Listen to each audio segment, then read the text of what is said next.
What is going on today, ladies and gentlemen? Today I'm going to be doing a review, a 100-hour review on our Bobcat S70. We got it about 2 months ago. We used it this summer quite a bit for landscaping in tight backyards. We do a lot of new construction, so like when there's like a boulevard, like the road and the sidewalk, it's only like 4 feet wide, so we get in there with this bad boy and grade it out, spread topsoil, get in there, do whatever we need to do. The blower is a SB 150. It is made by Bobcat. We got the whole setup brand new. The machine was about $21,000. The blower was about $4,000. Set down about $25,000 setup. Is it worth it? I'd say yes, absolutely. If you have the work for it, just like any other piece of equipment, very easy to afford as long as you have the work for it and good work, not just crummy, underpriced work, but priced right work. So the good about this thing is that it's super compact. It's about 3.5 feet wide. I'm not going to go deep, not going to dive deep into the specifications. It weighs about 2,800 pounds, but not going to go into like all the little details. If you want all the little details on this thing, just go on Google, type in Bobcat S70 specs. You can get all the exact dimensions, weights, all that. So I'm just going to give you a quick runaround of it and what we use it for, what we like about it, and the problems we've had with it. So like I said, it has about 100 hours on it. But on the outside, it's got 12-inch wheels, 12-inch rims and tires. In the back here, overall it's pretty decent accessibility. Your fuel in right there. Your gauge is right there. Radiator's right here. Radiator. Hydraulic oil fill. Air filter.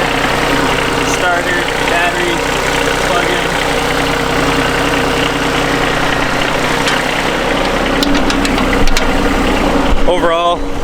Overall pretty simple. All right, let me get this thing out in the open where we can see it better, see what's going on. All right, so let's hop inside the cab here. Some say this thing is hard to get into. I'm about 5'11", just about 6 foot, and about 170 pounds. I mean, I can jump right in this little guy with ease. Maybe it's because I'm skinny and nimble and in half decent shape, but I mean, I fit in here overall pretty good. I got big winter boots on, and I can still get down and reach the pedals pretty well. Here's your controller for the blower. Left, right on the chute, up, down on the little guy. And then this is your PTO to engage it, turn it on and off. Right, if you push it out, engage the propeller, and then you can turn everything else. If you go left, if you go in, the propeller will turn, and this thing goes like Mach 9 million miles an hour. I don't know why it does that, but it does. It's kind of nice. Up here, so you got your bar. This bar is kind of different, how it kind of pulls down in like that. You got your lights, parking brake, turn left to glow plug, turn right to start, your green button, now all the newer Bobcats have, strobe, a couple gauges there, a couple more over here. Got your battery voltage and your heat. Gotta watch the heat, especially when your radiator cracks. I've heard that these things haven't changed in like 10 million years. They've been this way for like 20 years or something, is what I've heard. But your little wiper fluid is back here. You got your broken vents, where one's missing a little deal. You're missing your knob, that fell off after like an hour. And then your heat, and then your fan. This thing works pretty good. You only got 2 vents here, but this cab is pretty small, so it heats up good. You got your light on, off, and you got your wiper for the windshield.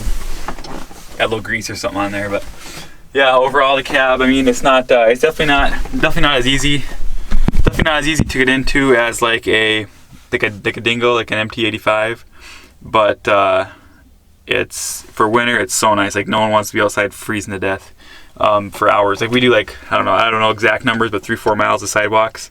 So like it takes like 5-6 hours. So no one would want to be out there freezing to death in the middle of the night out in the open. So that's why we got this, because of the cab. Cab is nice. Guys appreciate it. So it's got this one lift cylinder in the front. It's pretty heavy. I think this might actually be like the same size cylinder as on our 650. We're pretty close to the same. It doesn't have quick attach, just these levers, but to be honest, we don't change attachments that often anyway. So that's mostly most of the good about this unit. The bad about the machine, the problems, not the bad, but the problems we have with it. Anytime you run any machine, any amount, you're gonna have some issues, guaranteed. The place we got it, the dealer we went to, there was a sticker right there, but we're not getting paid to advertise their name, so we took it off. The problems we've had, like right after we got it was like the first couple hours, the radiator actually cracked. Right up underneath, like right there, it cracked. And it was flowing coolant all over the muffler, and then it was steaming. It looked like it was gonna blow up. I got a video of it somewhere. I'll see if I can find it. And you want to talk about good dealer support? The dealer that we got it from, they didn't have another. These S70s they're few and far between. Not many people have them. Seems like I've only ever like seen one other guy in the area that has one. I'm pretty sure he copied me. Anyway, so the dealer, it was like a month till they could get one from Bobcat, and they didn't have one in stock, so they had one other one in stock machine, so they went and pulled the radiator off it, put it in ours, and got us back going in like a day. That right there is what I call good customer service, good customer support. So the radiator cracked right away, and then with the machine, that's been about it. Like I said, 100 hours. I would say 70 in the summer, probably 30 so far this winter. I think that's, other than some little minor knickknacks, but that was the biggest issue. And now this blower, like I said, this whole setup's brand new. We've had two problems with the blower. So like the first one was the cutting edge on here.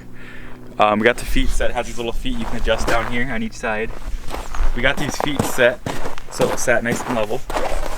And after about 10-12 hours of use, the cutting edge was like worn all the way up, and it started wearing on the bottom of the blower.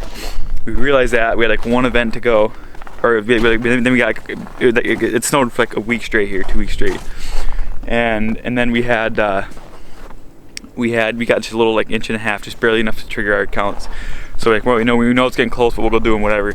So we are on the last account. We had, no kidding, like 30 feet to go, and the guy running this thing hit a chunk of ice on the sidewalk and like ripped the cutting edge right off, and it like bent like the whole area down the bottom of the blower where it holds the cutting edge. Like right down here, we got it all fixed up now, but right in there, it actually bent that down and like curved it out. So that wasn't cheap. They had to cut out the whole bottom of the thing and refabricate it up and put a new edge on it. So I don't know, we probably should change it a little bit sooner, but you kind of expect the cutting edge to last more than 10 hours, 12 hours, so it's kind of ridiculous. Other than that, it's held up pretty good. The only other problem we've had with it was right down in here. These two fittings right here came loose, and this one here and that one were pouring hydraulic fluid all over the place. They started leaking and fluid was just flowing everywhere. So we brought it in, and what they came to the conclusion was happening when this chute was turning, it was wiggling these hoses, because this hose goes up to the cylinder here. They were going down, and then they were wiggling these little fittings, and then they were coming loose. So they put this clamp on here to hold the hose, so then the hose can just move up here instead of down there and wiggling those fittings loose. So that wasn't a very costly fix, but it was just kind of annoying. But they got that going, and yeah, other than that, it's been a pretty good little unit. Once you got one, it's tough to go without one. This thing is super easy to haul. You can throw it on throw it on the front of the flatbed. You can throw it, it's pretty compact. It's like 5 feet long, 3.5 feet wide. Here is the trailer we bought this fall to haul it. This is a 14-foot enclosed. It's a Hallmark. Put this mat on the floor so like when salt and stuff is spilled on it, you can easily pressure wash it right out. So far it's worked very well. It has a ramp door. Got a spare skid tire. When we got this tire came with it, and when we got the tire, it had two screws right in the tire. So that was brilliant. So we got a couple racks there for shovels. Back in here, strapper. So this has been super nice for hauling it. That way it doesn't get caked with salt and snow and everything else when you're going down the road, and it kind of stays warm. That thing it doesn't really like the cold. It's not a big fan of the cold, so we got it from M&G and Ramsey. Bought it with cash, brand new. So far it's worked out well. Alright, so here's a clip of the S70 going through about 4 inches of heavy, wet, slushy snow. I know everyone's gonna say, oh, where's your flags? Well, we put in a ton of flags, but by the time it actually snowed, half of them were gone. I don't know, they got knocked down, kids ran off them, whatever. But we've learned with this blower that You kind of got to pace yourself. You can only go so fast. As you'll see here shortly, if it starts building up in front of the blower, then you just got to slow down a little bit. But yeah, this stuff's pretty heavy, but this thing rips. So overall, this has been it's been a really good machine. We love it. We probably wouldn't go without one now. If you're thinking about a mini skid steer or something along these lines, I would definitely recommend a Bobcat S70. So here's another clip of the S70 working in some a little bit lighter, fluffy snow. I mean, heavy, light, either way, this thing whips it. When it's fluffy like this, it really goes. Like, this thing throws it a long ways.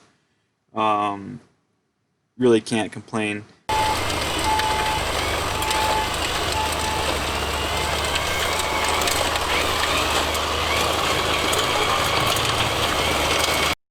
So here you can see when you put the PTO lever in to the left, you can see how fast this chute moves left and right, up and down.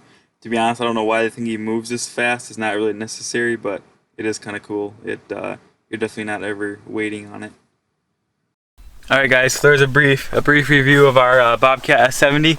Thanks for sticking to the end of this one with me. Let me know in the comments below what you'd want to see next. We bought a lot of stuff this year. And yeah, overall it was a very good year. So yeah, thanks for watching. Like, comment, subscribe, and let me know what you would like to see next. If you like seeing reviews, if you like equipment reviews, if you like seeing the equipment in action, if you like seeing the final product, the work that we do, let me know in the comments below. Alright, thanks guys. See ya.